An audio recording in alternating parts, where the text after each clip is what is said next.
Hello friends, कल परीक्षा tutorials के यूट्यूब चैनल में आप सभी का एक बार फिर से स्वागत है। हम लोग जो व्यापम में प्रीवियस ईयर पूछे गए क्वेश्चन के जो सीरीज़ कर रहे हैं, उसी में आज सामान्य अध्ययन से संबंधित टॉप क्वेश्चन को देखने वाले हैं जो पूछ चुके हैं और आगामी एग्जाम में क्वेश्चन बनेंगे। ठीक है, तो चलिए स्टार्ट करते हैं। पहले नंबर का क्वेश्चन स्क्रीन में दिख रहा होगा आप सभी को। क्वेश्चन क्या है, सभी को आंसर देना है। एमसीक्यू सीरीज़ है ये। निम्नलिखित में से किस क्षेत्र में मुगलों ने भारतीय संस्कृति में योगदान दिया? कौन सा संस्कृति है, इसमें आप सभी को आंसर देना है। देखिए बहुत महत्वपूर्ण है। संगीत है, चित्रकला है, स्थापत्य है? आंसर दीजिए। डी एकदम सही, उपरोक्त सभी।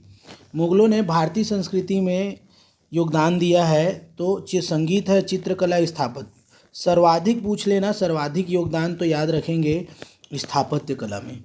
चित्रकला का स्वर्णकाल किसके समय को बोला गया है? तो आप जानते हैं चित्रकला का स्वर्णकाल जो है जहांगीर के समय को बोला गया है। स्थापत्य कला का स्वर्ण काल पूछे तो याद रखना है शाहजहां के काल को बोला गया है। ठीक है, और संगीत वंगीत के क्षेत्र में देखेंगे या हिंदी साहित्य का स्वर्ण काल पूछ ले तो आपको लगाना है अकबर। क्या लगाना है? अकबर। ठीक है, चित्रकला में आप देखेंगे जहांगीर के बारे में जो चित्रकार थे इनके दरबार में, अब्दुल समद और मंसूर अली खां, और खुद जहांगीर भी एक बहुत बड़ा पारखी था चित्रकला का। ठीक है, याद रखेंगे। चलिए अगला क्वेश्चन देखेंगे। निम्नलिखित में कौन आईने अकबरी का लेखक था? पूछ रहा है आईने अकबरी का लेखक था। फैजी, अब्दुल रहीम, निज़ामुद्दीन, अबुल फजल। ठीक है, तो इसका याद रखने का बहुत सरल तरीका है, बता देता हूँ। इसका आंसर तो हो जाएगा आपका, क्या हो जाएगा? अबुल फजल। ठीक है, एक हल्का छोटा सा मैं यहाँ पे ट्रिक बता देता हूँ। ठीक है, याद रखना है आप सभी को। हूँ गुलाब, क्या बोला? हूँ गुलाब, अक अबू, आईने फजल, आईने फजल। हूँ गुलाब, अक अबू, आईने फजल। ठीक है, चेहरा चेहरा चंद्रसा, चंद्रसा। ठीक है, साहिना। ठीक है, चंद्र साहिना, ऐसे कर लेना। हूँ गुलाब, अक अबू, आईने फजल, चेहरा चंद्र साहिना, तू जहाँ जहाँ, यहाँ पे जहाँ जहाँ लिख दे रहा हूँ, तू जहाँ जहाँ जाएगा। ठीक है, अहमद लाहौरी पाएगा। ऐसे उसको आखिरी वाले को मत याद रखो, इतने को याद रख लो। हूँ गुलाब, अक अबू, आईने फजल, चेहरा चंद्र साहिना, तू जहाँ जहाँ जाएगा। ठीक है, लाहौरी को पाएगा, ऐसे करके बनता है। तो लाहौरी वाले छोड़ दो। हू से हुमायूं नामा, गुलाब से गुलबदन बेगम, नोट डाउन कर लेना। आंसर इसका अबुल फजल हो जाएगा। देखिएगा, अकबर नामा अबुल फजल, आईने अकबरी अबुल फजल, चेहारनामा चंद्रभान सिंह, शाहनामा इनायत खां। शाहनामा या शाहजहांनामा याद रखना इसको, शाहजहांनामा। ठीक है, शाहजहांनामा इनायत खां, और तुजू के जहांगीरी खुद जहांगीर लिखा है। ठीक है, तो इस हिसाब से याद रख लेना। अकबर नामा जो है आईने अकबरी का हिस्सा है, आईने अकबरी का हिस्सा ही है। कौन सा? अकबर नामा। ये दोनों अलग अलग बुक नहीं है, और दोनों अबुल फजल। भाई जब इसको अबुल फजल लिखा है तो अकबर नामा भी अबुल फजल। ठीक है, चलिए तीसरा नंबर क्वेश्चन। रिक्त स्थान की पूर्ति करना है। संघ के शासकीय प्रयोजनों के लिए प्रयोग होने वाले अंकों का रूप भारतीय अंकों का होगा, डैश डैश होगा। पूछ रहे हैं अब क्या होगा, बताइए। अंतर्राष्ट्रीय रूप होगा, भारतीय रूप होगा, विक्रमी रूप होगा कि शक रूप होगा? ठीक है, इसका आंसर व्यापम जो लिया है अंतर्राष्ट्रीय, लेकिन आप इसको चेक कर लेना, क्या शक रूप थोड़ा लिया है? कमेंट करके बताना, कई जगह में मतभेद हो जा रहा है इस क्वेश्चन पे। अंतर्राष्ट्रीय व्यापम ने लिया हुआ है, अंतर्राष्ट्रीय रूप होगा करके। आप देखिए शक पंचाग होता है, क्या शक तो नहीं लिया है? इसको चेक करके आप लोग सभी को ही बताएंगे। ठीक है, तीसरे का होमवर्क में रहेगा ये। चलिए चौथा नंबर का क्वेश्चन। निम्न में से कौन सा व्यय संचित निधि पर भारित होता है? संचित निधि। ठीक है, संचित निधि पर भारित होता है। 266 वाला कहानी है आर्टिकल। बताइए। राष्ट्रपति की उपलब्धियां और भत्ता, उपराष्ट्रपति का वेतन और भत्ता, न्यायाधीशों का वेतन और भत्ता, महान्यायवादी के वेतन और भत्ता, नियंत्रक और महालेखा परीक्षक के वेतन और भत्ता। सभी को एकदम ध्यान से आंसर दीजिए। ये क्या है कि संविधान में ऐसी क्वेश्चन आता है। देखिए, पहला तो आएगा ही राष्ट्रपति की उपलब्धि और भत्ते, नो डाउट। तीसरा, न्यायाधीशों का वेतन और भत्ता भी आएगा, न्यायाधीशों का वेतन और भत्ता भी आएगा। और पांचवा, नियंत्रक महालेखा परीक्षक का वेतन और भत्ता। ऑप्शन देख के बनाना है, 1, 3, 5। आंसर क्या हो जाएगा? 1, 3, 5। फिर भी आप लोग इसको चेक करना, उपराष्ट्रपति और न्यायाधीशों का वेतन और भत्ता 1, 2, 3 तो नहीं ले लिया, चेक करके आप देखेंगे इसको। ठीक है, चलिए। लोक सुराज अभियान का उद्देश्य बताइए। लोक सुराज अभियान जो चलता है ना, उसका उद्देश्य बताइए। लोक सुराज राजनीतियों का क्रियान्वयन करना है, अपूर्ण कार्यों को पूर्ण करना है, जन समस्याओं का निराकरण करना है, राज्य सरकार की नीतियों, कार्यक्रमों और योजनाओं का लाभ वास्तविक हितग्राहियों को प्रदान करना है। देख के अच्छे से सोच समझ के आंसर देंगे। लोक सुराज अभियान आप जानते हैं जन समस्याओं का निराकरण है। चलो, अगला क्वेश्चन बताएंगे, आंसर देंगे इसका। प्रभारी मंत्री जिला जो होते हैं उसके क्या कार्य है? प्रभारी मंत्री जिला के कार्य बताइए। प्रभारी मंत्री जिला के कार्य क्या है? विकास कार्यों का अनुश्रवण, पंचायती राज संस्थाओं और नगर पालिकाओं के मध्य समन्वय, जिला प्रशासन और राज्य प्रशासन के मध्य समन्वय, और महाविद्यालयीन प्राध्यापकों का स्थानांतरण। 1, 1, 2, 1, 2, 3, 1, 2, 3, 4। एकदम बहुत बढ़िया, केवल एक आएगा, विकास कार्यों का अनुश्रवण, बाकी काम इसका नहीं है। चलिए, अगला क्वेश्चन क्या है? 7 नंबर देखेंगे। राउरकेला में किस देश के सहयोग से लौह एवं इस्पात कारखाना लगाया गया है? ठीक है, ये राउरकेला बताएंगे।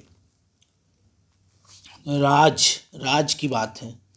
अब देखो आंसर दीजिए, जर्मनी। क्या हो जाएगा? जर्मनी। बहुत बढ़िया। चलो, आंसर देंगे। भारत की सबसे बड़ी लवड़ी झील कौन सी है? ठीक है, खारे पानी की झील को पूछ रहा है, खारे पानी की झील। कोलेक को कोलेरू करता तो ज़्यादा सही रहेगा। चिल्का, कृष्णराज सागर, नागार्जुन सागर। ठीक है, बताएंगे। हाँ, चिल्का, बहुत बढ़िया। सी नहीं, बी हो जाएगा, चिल्का। 9 नंबर, बॉम्बे हाई किसके लिए प्रसिद्ध है? बॉम्बे हाई किसके लिए प्रसिद्ध है? हाई फाई क्वेश्चन है एकदम। बॉम्बे हाई पूछ रहा है किसके लिए प्रसिद्ध है, पहले भी इसको करा चुका हूँ। बॉम्बे हाई किसके लिए प्रसिद्ध है? जलयान उद्योग, खनिज तेल, विश्व व्यापार, पर्यटन। इसका आंसर क्या हो जाएगा? खनिज तेल। ऑप्शन में खनिज तेल नहीं रहता है तो पिछले बार इसको ऐसे घुमा के पूछा था, पेट्रोलियम। क्लियर है? चलो, बहुउद्देशीय नदी घाटी परियोजना का निर्माण क्यों किया जाता है? जो बहुत सारे कॉरपोरेशन वैली देखते हैं हम लोग, बहुउद्देशीय नदी घाटी परियोजना का निर्माण, जैसे कि आप जानते हैं दामोदर है ना, वैली कॉरपोरेशन आप सुने होंगे, दामोदर नदी वाला। तो वो स्वतंत्र भारत का पहला बहुउद्देशीय नदी घाटी परियोजना है। तो उसका निर्माण क्यों किया गया है, ये आपसे पूछ रहा है। आंसर देंगे। विद्युत उत्पादन के लिए, नहरों से सिंचाई को विकसित करने के लिए, पर्यटन का विकास करने के लिए, all of the above. Answer क्या हो जाएगा? बहुत बढ़िया, ऑल ऑफ दी अबव। सब होता है भाई।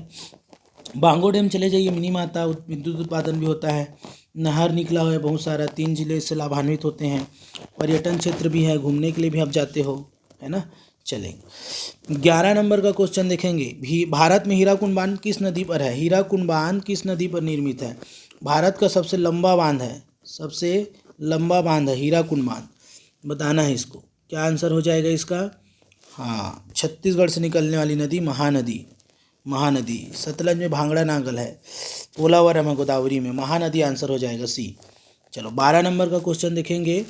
आर्थिक सुधार के लिए अंतर्गत भारत में कितने उद्योगों के लिए अनिवार्य लाइसेंस प्राप्त करना आवश्यक है? लाइसेंस कितने क्षेत्रों के लिए जरूरी है? ये आंसर आपको देना है। 3, 5, 7। 3, 5, 7। तो इसका आंसर हो जाएगा 5। क्या हो जाएगा? 5। जब व्यापम लिया हुआ है 5। चलिए, भारत में किसे भारी एवं आधारभूत उद्योग के नाम से जानते हैं? भारी और आधारभूत उद्योग 8 है टोटल। संख्या कितनी है? 8। ठीक है, इस्पात है ना, इस्पात है, इलेक्ट्रिकल्स है, स्टील है, कोयला है, पेट्रोलियम है, ठीक है, फर्टिलाइज़र है, ऐसे करके टोटल 8 है, 8। तो इसमें बताइए आंसर तो आपको समझ आ रहा होगा।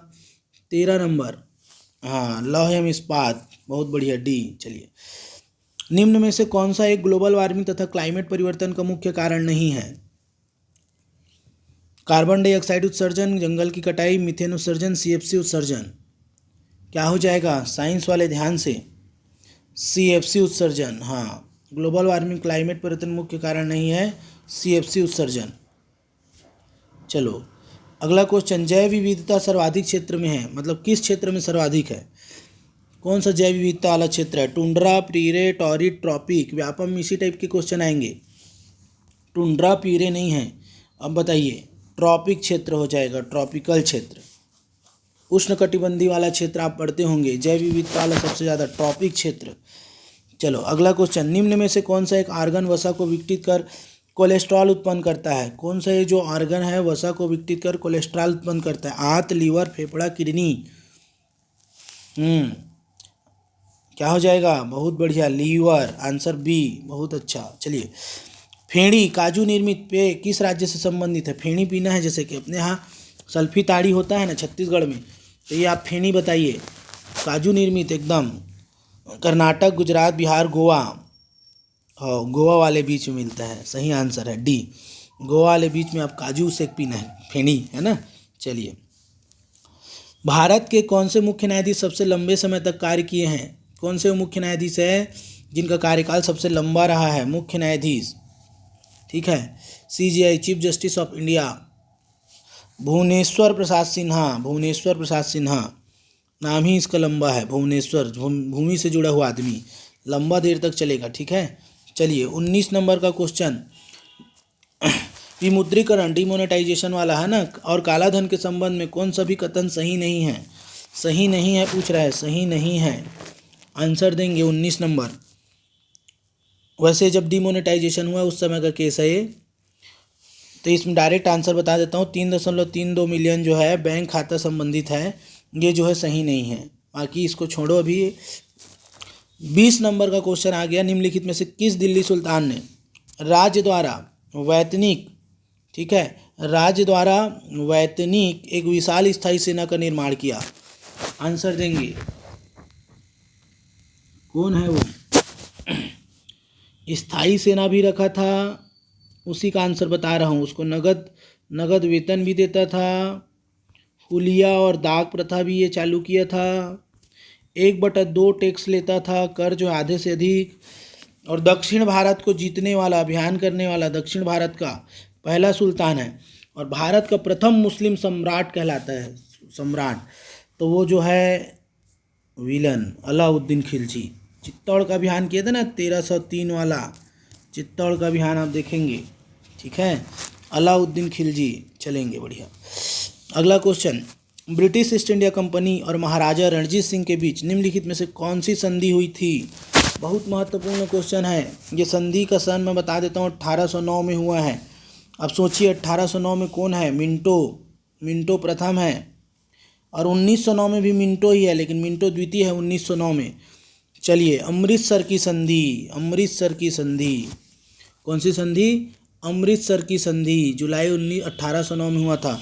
मिंटो ने मेटकाफ के थ्रू करवाया था, मेटकाफ 1 मिनट में हो गया था, ऐसे याद रख लो, मिंटो प्रथम। 22 नंबर, भारतीय राष्ट्रीय कांग्रेस के प्रथम अध्यक्ष निम्न में से कौन है? सबसे सरल क्वेश्चन आ गया ये अभी तक का, ठीक है। देखो, बॉम्बे का बनर्जी है, बॉम्बे का पहला वाला का बनर्जी बता देता हूँ, चलो ठीक है, ये सी हो गया। बॉम्बे का बनर्जी, कल का नौरोजी है, कल यानी कलकत्ता, नौरोजी यानी दादा भाई नौरोजी। बदमाश है, बहुत महाबदमाश है, तो महा यानी मद्रास, बदमाश यानी बदरुद्दीन तैयब जी, ठीक है। और ईले बोलना है, ईले यानी इलाहाबाद का यूले, जॉर्ज यूले।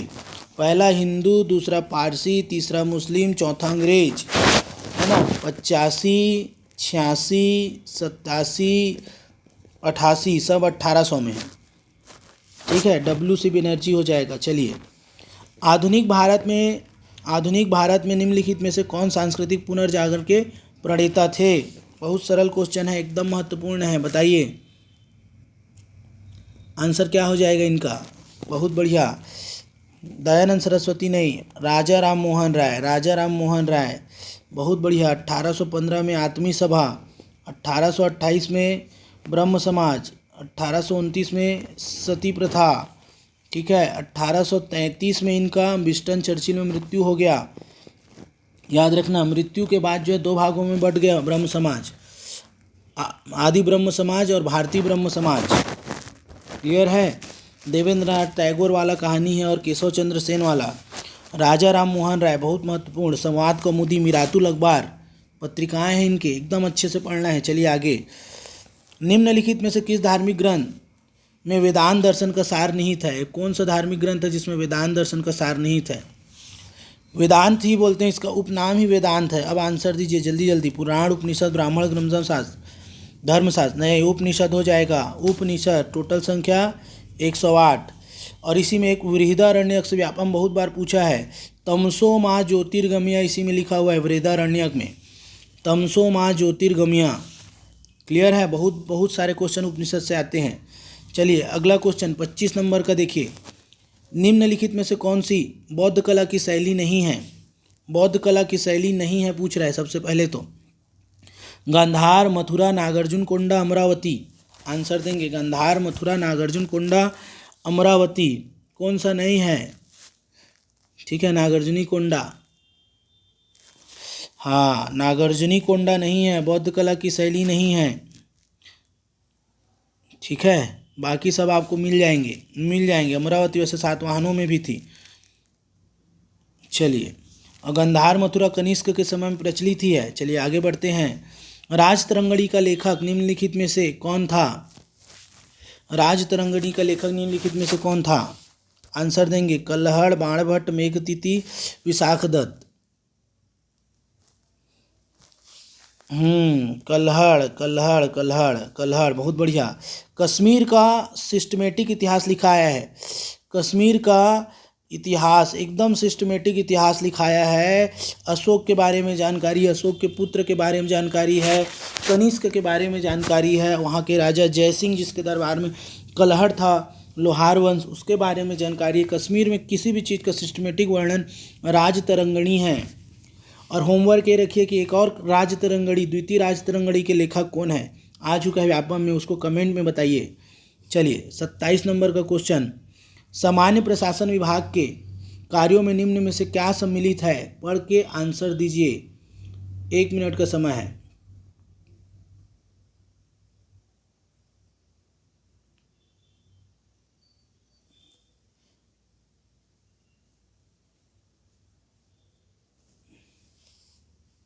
चलिए, पहला दिया है नीति संबंधी कार्य। क्या दिया है? नीति संबंधी कार्य, प्रशासनिक अधिकारियों की प्रतिस्थापना और सेवाएं। उसके बाद दिया हुआ है शासकीय सेवाओं संबंधित नियमों का निर्माण और सतर्कता। पूछ रहा है सामान्य प्रशासन विभाग के काम को। 27 नंबर का क्वेश्चन है। सभी आ जाएंगे, बहुत बढ़िया। 1 2 3 4 डी आंसर। हाँ, उसका आंसर क्या है? जोगराज है। द्वितीय राजतरंगिणी में क्या लगाना है? जोगराज। जोगराज नहीं मिलेगा ऑप्शन में, जोगराज नहीं देगा तो जोन राज मिलेगा। क्या मिलेगा? जोन राज नाम से, चेक करिएगा। चलो मैं बता दिया हूँ। अगला क्वेश्चन 28 नंबर। भारत के उत्तर पश्चिम भाग में शीतकाल में वर्षा होती है। अब कैसे वर्षा होती है बताइए? शीतकाल में उत्तर पश्चिम भाग में शीतकाल में वर्षा होती है लौटते मानसून से, पश्चिमी विक्षोभ से, कि उष्णकटिबंधीय चक्रवात से, या इनमें से कोई नहीं। ठीक है, लौटते मानसून से तो हमेशा आपको तमिलनाडु को याद रखना है, तमिलनाडु को। और बच गया पश्चिमी विक्षोभ लगा के आना है। छत्तीसगढ़ भी इसी में आ जाता है, पश्चिमी विक्षोभ से। ठीक है, चलिए अगला क्वेश्चन देखेंगे 29 नंबर। मोटर कार बैटरी के संदर्भ में निम्न कथनों पर विचार करिए। वोल्टेज सामान्यतः 12V होता है। हाइड्रोक्लोरिक अम्ल का उपयोग वैद्युत अपघट्य के रूप में होता है। इलेक्ट्रोड लाइट तथा कॉपर के होते हैं ये। और चौथा है क्षमता को एम्पियर घंटा के रूप में व्यक्त करते हैं। 29 नंबर है, कूट में आंसर देना है आपको, सही आंसर को बताना है। ये सब व्यापम पूछा हुआ क्वेश्चन। अब देखिए साइंस में इसी टाइप का आता है। वोल्टेज समानता 12V होता है, सही है। क्षमता को एम्पियरियम घंटा के रूप में व्यक्त करते हैं। तो ये जो दोनों होंगे आपका, ये सही है 1 और 4। ठीक है, चलिए अगला क्वेश्चन 30 नंबर का बनाना है, भारत में वस्तु एवं सेवा कर के अंतर्गत कितनी दरें निर्धारित की गई है? गुड्स एंड सर्विस, जीएसटी पूछ रहा है। जीएसटी वस्तु एवं सेवा कर एक अप्रत्यक्ष कर है, याद रखेंगे सबसे पहली बात तो।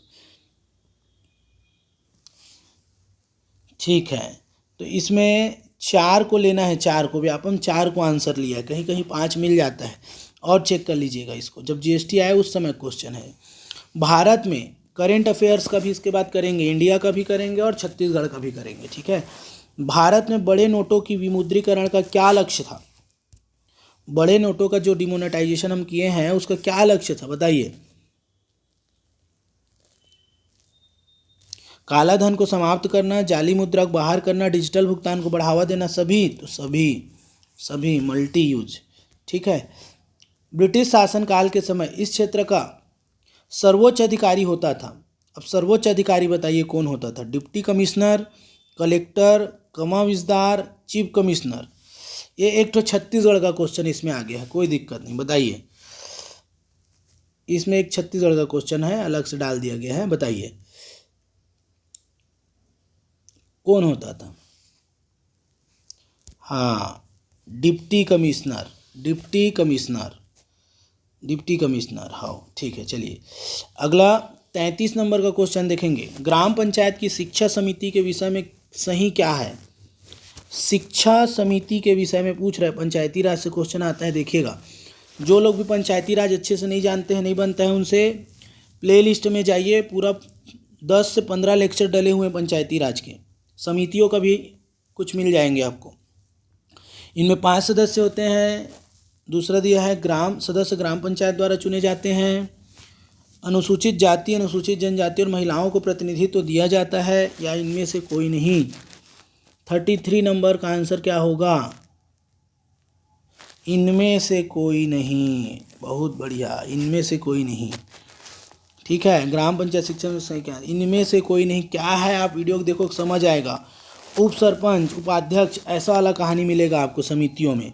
ठीक है, चलिए अगला क्वेश्चन देखेंगे। राष्ट्रपति के चुनाव के विषय में सही क्या है? सही क्या है पूछ रहा है, सही क्या है? प्रत्येक मतदाता के पास केवल एक मत होता है। प्रत्येक मतदाता के पास 2 मत होते हैं। प्रत्येक मतदाता चुनाव लड़ने वाले सभी अभ्यर्थियों को अपना मत देता है।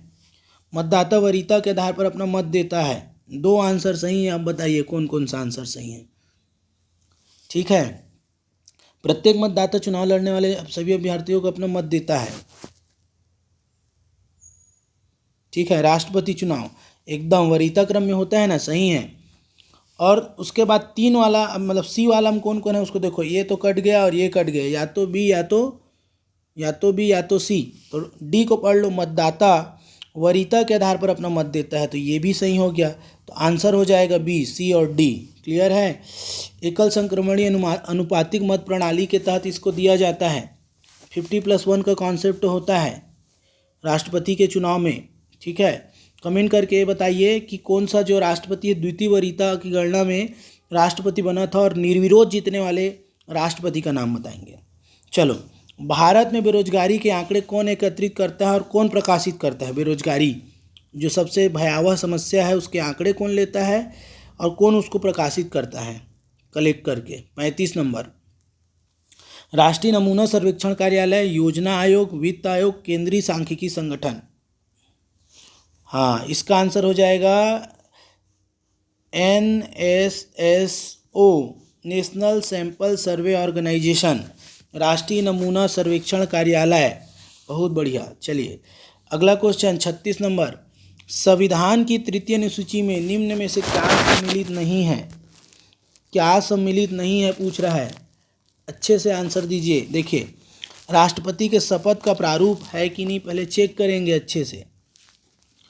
उपराष्ट्रपति के शपथ का प्रारूप, ये भी देखेंगे। और राज्यसभा के सभापतियों का शपथ का प्रारूप, और राज्यसभा के सभापति का प्रारूप, सभापतियों कर दिया है उसको।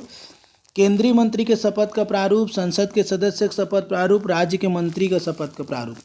देखो, 3री अनुसूची में नो डाउट शपथ का प्रावधान तो है, लेकिन आप देखेंगे राष्ट्रपति, उपराष्ट्रपति और ये राज्यसभा का सभापति यानी उपराष्ट्रपति हुआ ना, इसका इस तीसरी अनुसूची में नहीं है। केंद्रीय मंत्री, संसद के सदस्य और राज्य के मंत्री, इनका है। तो ए, बी और सी आंसर निकलेगा। अगर अच्छे से देखेंगे ऑप्शन तो क्या निकलेगा, ए, बी और सी। राष्ट्रपति, उपराष्ट्रपति और ये सभापति ही है, ये जो बोल रहे हैं सभापति को ही तो बोल रहा है यानी उपराष्ट्रपति, तो इनका तो है ही नहीं इसमें, तो ए, बी, सी। क्लियर है, घुमा के क्वेश्चन पूछ रहा है। 37 नंबर का क्वेश्चन 37 देखिए, राज्य सचिवालय के कार्य कौन से नहीं हैं। अब राज्य जो सचिवालय होता है उसका कार्य निम्न में से कौन सा नहीं है। कूट में ऐसे आएंगे आपके, व्यापम में भी क्वेश्चन, और व्यापम के ये सारे क्वेश्चन है संविधान के। नीतियों और कार्यक्रमों का समन्वय नहीं है पूछा है पहली चीज तो ये हमेशा होता है। बजट तैयार करना, व्यय पर नियंत्रण, डी ऑप्शन दिया संघीय सरकार और अन्य राज्य सरकारों के संपर्क में रहना, ई है राज्य में नीतियों का क्रियान्वयन, और एफ है अधीनस्थ कार्यालयों में बजट का आवंटन। तो हमेशा याद रखना ये जो होता है ना ऊपर के चारों, कम से कम 3 तो है ही, ए, बी, सी तो है ही, तो नहीं है पूछा है तो डी, ई, एफ वाला में खोजना है। ई, एफ वाला एक ही में दिख रहा है, सी आंसर हो जाएगा इसका। क्या आंसर हो जाएगा, सी आंसर हो जाएगा, सी, ई और एफ। मतलब राज्य में नीतियों क्रियान्वयन नहीं करेगा और अधीनस्थ कार्यालयों में बजट का आवंटन। क्लियर है। चलो, मानव भूगोल की शाखा है, मानव भूगोल की शाखा है जलवायु विज्ञान, समुद्र विज्ञान, मृत्तिका भूगोल, जनसंख्या भूगोल। अब मानव किस में ज़्यादा दिख रहा है, जनसंख्या भूगोल, डी आंसर सही है। चलिए, खाद्य एवं कृषि संगठन का मुख्यालय कहाँ है, ये पूछना चाहिए इसको विश्व करके तो ज़्यादा सही रहेगा। वर्ल्ड फूड प्रोग्राम, जिसको नोबेल भी मिला है इस बार का 2020 का, इसका मुख्यालय कहाँ है। ऐसा खाना खाना है कि आपका रोम रोम क्या हो जाए, रोमांचित हो जाए। रोम में है, पेरिस में क्या है, यूनेस्को का है, न्यूयॉर्क में तो बहुत चीज़ है, न्यूयॉर्क नहीं न्यूयॉर्क है। चलिए अगला क्वेश्चन 40 नंबर देखेंगे। आधुनिक मानव भूगोल के जन्मदाता, आधुनिक मानव भूगोल के जन्मदाता। इससे पहले क्वेश्चन क्या था, मानव भूगोल की एक शाखा है, तो जनसंख्या भूगोल आंसर था। क्वेश्चन आया है अब आपके सामने, आधुनिक मानव भूगोल के जन्मदाता कौन है। ठीक है, रेडजेल है, विडाल डी लबाश है, हटिंगटन है कि हमबोल्ट है। 40 का आंसर हो जाएगा हमबोल्ट। क्या हो जाएगा, हमबोल्ट। क्या हो जाएगा, हमबोल्ट। क्लियर है। चलिए अगला क्वेश्चन 41 नंबर देखेंगे। पंचायत चुनाव में पीठासीन अधिकारी का कर्तव्य क्या होता है। क्या कर्तव्य होता है भाई पीठासीन अधिकारी। आपके घर वाले कोई ना कोई बने होंगे आपके परिचित में, तो क्या काम करता है बताइए मेरे को। व्यवस्था बनाए रखता है, या देखना कि मतदान उचित रूप से हो रहा है कि नहीं, मतदाता की पहचान करता है क्या, और मतदाताओं का हस्ताक्षर लेता है क्या। चलिए इसमें आपको मैं थोड़ा हिंट दे देता हूँ, 1 से ज़्यादा और 4 से कम आंसर है, इतना ही बस बताऊँगा। इसका मतलब 2 और 3 भी हो सकता है इसमें से आंसर। व्यवस्था बनाएगा मेन, और यह देखेगा कि मतदान उचित रूप से हो रहा है कि नहीं, ए और बी बस, बाकी ये सब काम नहीं है इसका। क्लियर है। चलिए अगला क्वेश्चन देखेंगे। प्रधानमंत्री जीवन ज्योति बीमा योजना में अधिकतम कितने आयु के लोग पात्र हैं। जीवन ज्योति योजना है, प्रधानमंत्री अधिकतम कितनी आयु के लोग पात्र हैं। आंसर देंगे 40 वर्ष, 50 वर्ष, 60 वर्ष, या इनमें से कोई नहीं। जीवन ज्योति, प्रधानमंत्री जीवन ज्योति बीमा योजना 50 वर्ष। क्या आंसर हो जाएगा, बी 50 वर्ष। चलो अगला इसका आंसर देंगे सभी को ही। 43 नंबर, पृथ्वी की उत्पत्ति के संबंध में 1875 में चतुष्फलक सिद्धांत का प्रतिपादन किया। देख रहे हैं व्यापम कहाँ से छान के क्वेश्चन निकालता है। Lowthian Green, Laplace, Chamberlin, James Jeans. ठीक है, पृथ्वी हरा भरा है ना, ग्रीन लगा दो, Lothian green, Lothian green, A answer हो जाएगा इसका। चलो 44, भारत की अधिकतम विदेशी व्यापार किस देश के साथ है। भारत की अधिकतम विदेशी व्यापार किस देश के साथ है। जापान है, जर्मनी है, अमेरिका है और ग्रेट ब्रिटेन है। ठीक है, चेक करके इसको आपको बताते रहना ही है। चीन ऑप्शन में दिख नहीं रहा है। ब्रिटेन से हुआ नहीं है हमारा संबंध इतना अच्छा जब से गया। जर्मनी जापान आएगा नहीं। बच क्या रहा है? अमेरिका। क्या बच रहा है? अमेरिका। चलिए अगला क्वेश्चन देखेंगे। 45 नंबर। भारत के किस राज्य में गिर, ये गिर थोड़ा गलत लिखा है, ऐसे गिर गाय की प्रजाति, अच्छा ठीक है, गिर गाय की प्रजाति, गिर अभ्यारण्य सोच रहा था नेशनल पार्क, गिर गाय की प्रजाति पाई जाती है? पंजाब, वैसे उसी से ही संबंधित है। पंजाब, उत्तर प्रदेश, गुजरात, महाराष्ट्र। अब गिर वाला समझो कहाँ है, तो गिर गुजरात, ग से गिर, ग से गुजरात। यहाँ पे गिर नेशनल पार्क भी है, ब्लैक बक भी है, ब्लैक बक नेशनल पार्क, याद रखना। उत्तर प्रदेश में एक नेशनल पार्क है दुधावा। पंजाब में नहीं मिलेगा, महाराष्ट्र में बहुत सारा है, ठीक है। पेंच महाराष्ट्र में भी और मध्य प्रदेश में भी है, ठीक है। संजय गांधी महाराष्ट्र में भी है और मध्य प्रदेश में भी है, चेक कर सकते हो आप। चलिए 46 नंबर। बौद्ध और जैन दर्शन दोनों में निम्नलिखित में से कौन सा तत्व तो समान है? समानता पूछ रहा है, समानता। ब्रह्मचर्य, अपरिग्रह, निर्वाण और अष्टांगिक मार्ग। क्या लगाएंगे आंसर? निर्वाण, बहुत बढ़िया, निर्वाण, दोनों में निर्वाण है, दोनों में निर्वाण है। अष्टांगिक मार्ग में दुखों से मुक्ति है, अपरिग्रह ज़्यादा इकट्ठा नहीं करना है संपत्ति, ब्रह्मचर्य कामनाओं और वासनाओं का त्याग करना, ये सब पंच महाव्रत में आता है, ब्रह्मचर्य अपरिग्रह। अष्टांगिक मार्ग बौद्ध धर्म में है, लेकिन निर्वाण दोनों में मिलता है, तो इसका आंसर क्या हो जाएगा? सी। चलिए अगला क्वेश्चन देखेंगे। निम्नलिखित में से किस युद्ध में भारत में अंग्रेजों द्वारा फ्रांसीसियों को पूर्ण रूप से पराजित किया गया? एकदम पूर्ण रूप से, इन लोग का पूरा बोरिया बिस्तर समेटवा दिए थे, ये वाला युद्ध है। देखो इसको याद रखने का तरीका बताता हूँ। छत्तीसगढ़िया आदमी बेंद्रा तो सुने होंगे, बेंद्रा लोग छानी में ज़्यादा कूटते हैं तो उसको क्या बोलते हैं? विनाश हो गया, बेंद्रा विनाश, ऐसे नहीं बोलते हैं, बेंद्रा विनाश कर दीजिए। बेंद्रा यानी वेदरा का युद्ध हुआ है 1759 में। और बेंद्रा टाइप कौन लोग दिखते थे? डच लोग। तो अंग्रेज और डचों का लड़ाई हुआ बेंद्रा का 1759 में, तो डच बाहर हुए थे। और विनाश यानी वांडीवास, यहाँ पे वांडीवास तो नहीं लिखा है, वांदेवास लिखा है, वही बात है। और विनाश हुआ 1 साल बाद 60 में, तो विनाश हो गया फ्रांसीसियों का, फ्रांसीसी लोग भारत से बाहर हो गए। क्लियर है? 64 में होगा फिर बक्सर का, आगे पूरा रेगुलेटिंग एक्ट आ जाएगा, फिर अंग्रेजों का शासन, ठीक है। 48 नंबर का क्वेश्चन। अर्थ आवर का उद्देश्य निम्न में से किसके महत्व के बारे में और पर्यावरण सुरक्षा के बारे में जागरूक करना है? बताइए। अर्थ आवर क्लियर है? आंसर दीजिए। सौर ऊर्जा, विद्युत ऊर्जा, तापीय ऊर्जा और जलीय ऊर्जा। अर्थ आवर बोलते हैं ना, अर्थ आवर, लाइट गोल कर देते हैं कुछ देर के लिए। विद्युत ऊर्जा, आंसर क्या हो जाएगा? विद्युत ऊर्जा, अर्थ आवर। शनिवार वाला कॉन्सेप्ट याद करो, है ना, लाइट गोल कर देते हैं 8 घंटे के लिए, ऐसा आपके यहाँ हुआ होगा कि नहीं पता नहीं। अर्थ आवर का उद्देश्य अब संबंधित है विद्युत ऊर्जा। क्लियर है? चलो 49 नंबर में आ गए। 49 नंबर का क्वेश्चन। टॉप 50 करेंगे, जीएस में 50-50 चलेगा और कंप्यूटर में क्या बोलते हैं 100 क्वेश्चन करा दिया जाएगा। कल प्रीमियम लगा होगा, इसका आप चेक कर लीजिएगा, ठीक है, प्रीमियर में दिखेगा। और दूसरा चीज़ ये भी जानना है आपको कि 100 क्वेश्चन करे तो ज़्यादा अच्छा है कि 50-50 करते चले, आप कमेंट करके बताइएगा। 49 नंबर का क्वेश्चन। संसद ने अपने संयुक्त सत्र में किस विधेयक को पारित किया? अब ये जो क्वेश्चन है थोड़ा सा घुमा फिरा के पूछ रहा है, टिल टाइम जब पूछा गया है उसी समय का मुद्दा है ये। संयुक्त सत्र बुलाया गया था, ठीक है, तो किस विधेयक को पारित किया गया था? तो जब पूछा गया उस समय क्वेश्चन है, पोटा से संबंधित क्वेश्चन है, ठीक है, तो ये पुराना हो गया पोटा। 49 नंबर, ठीक है। लास्ट क्वेश्चन देखते हैं 50 नंबर का क्वेश्चन। भारत माला योजना के अंतर्गत कितनी लंबाई की सड़क बनाई जाएगी? 38,000 किलोमीटर, 34,800 किलोमीटर, 35,800 किलोमीटर, और इनमें से कोई नहीं।